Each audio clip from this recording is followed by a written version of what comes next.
Fieldman for the Flagstaff County. Today we're going to talk about a few things to do with canola. This trap we have right beside us, this is a Bertha armyworm trap. If you see these little green guys around, they're used as sort of an early warning system to check for Bertha armyworm. So what we use here is it's a pheromone trap.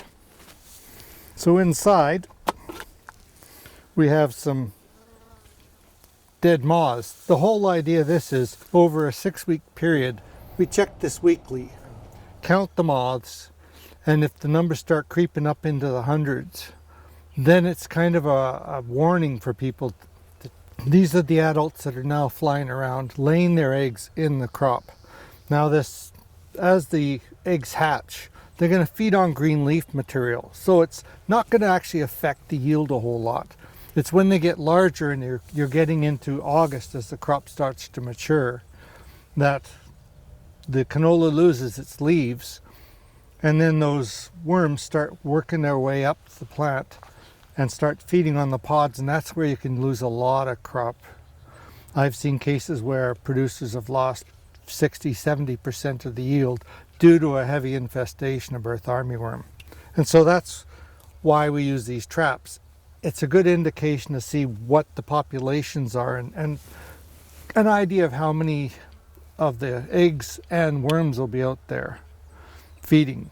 The Bertha armyworm, they have a very distinctive marking on their wings, that little white kidney-shaped patch. And that's how you can tell. There's about 3 different species of moths are actually attracted to these traps, but the vast majority are these Bertha armyworm. This time of year is also, people get very concerned about Sclerotinia in canola. And if you have a look at this field here, it's getting into the bloom range, about that 10-15% bloom, where it's about the right time to be spraying for Sclerotinia. Now it's a fungal disease, and it comes from little mushrooms. They release their spores. It takes 2 weeks of moist conditions, such as we've had, for those little mushrooms to germinate, and they release their spores. They shoot them up in the air, and then the wind takes them and they land on these petals.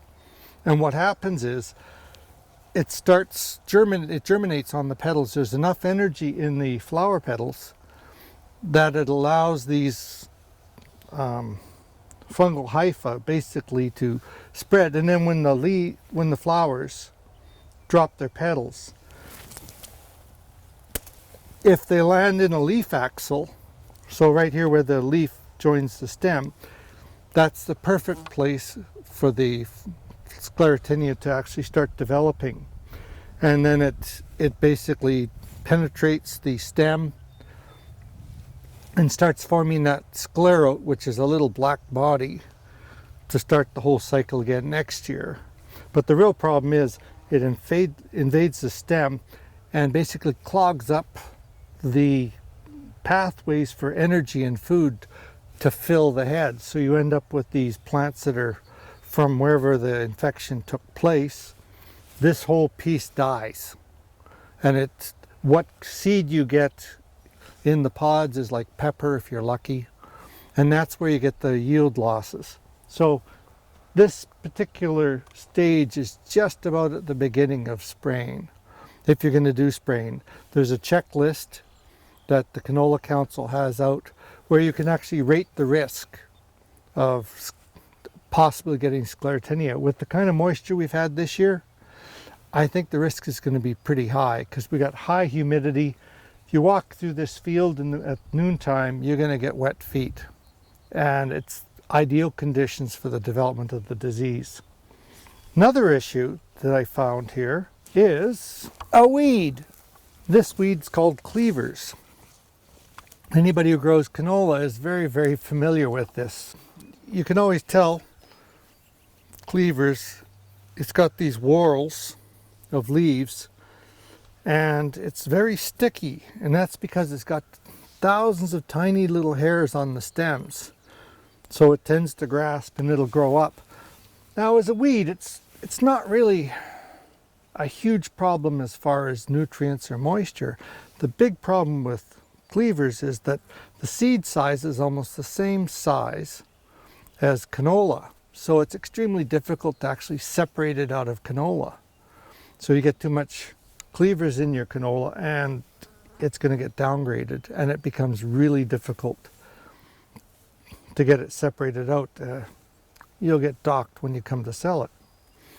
There are some chemicals available that will control it, but nothing in canola. So it's one of those ones, control it before you put canola in. Samuel Langhorne Clements, also known as Mark Twain, one of his things was, put all your eggs in one basket, but then watch that basket. And it's the same with cropping. You put a huge amount of resources into this crop. Well, it really makes a lot of sense to pay attention to the crop, check on it regularly, to make sure there's nothing coming there that's stealing profit away from you. So crop scouting, it's important. Driving 60 miles an hour and checking it out the side window can sort of help, but by the time you can identify something that's a problem at that speed, it's usually cost you big bucks. So it's get your boots in the field, get out there and check multiple locations. In canola, it's hard to walk through, but you can still penetrate and go in part way and see. And using those little quadcopters is also a good way to see if there's an issue somewhere further in. There was one case I knew up at Irma a few years ago where they had Bertha armyworm, but it started in the middle of the field, not at the edges, and they didn't actually notice it until the canola started looking funny. In that case, they had like hundreds of Bertha armyworms, and they probably lost 50% of the yield on that entire field because they didn't get out there to scout. And it's one of those, that's why farming is a hard job. It's tricky, takes a lot of skill, a little bit of luck, good weather, and you just got to pay attention. So get out and get your boots in the field and field scout.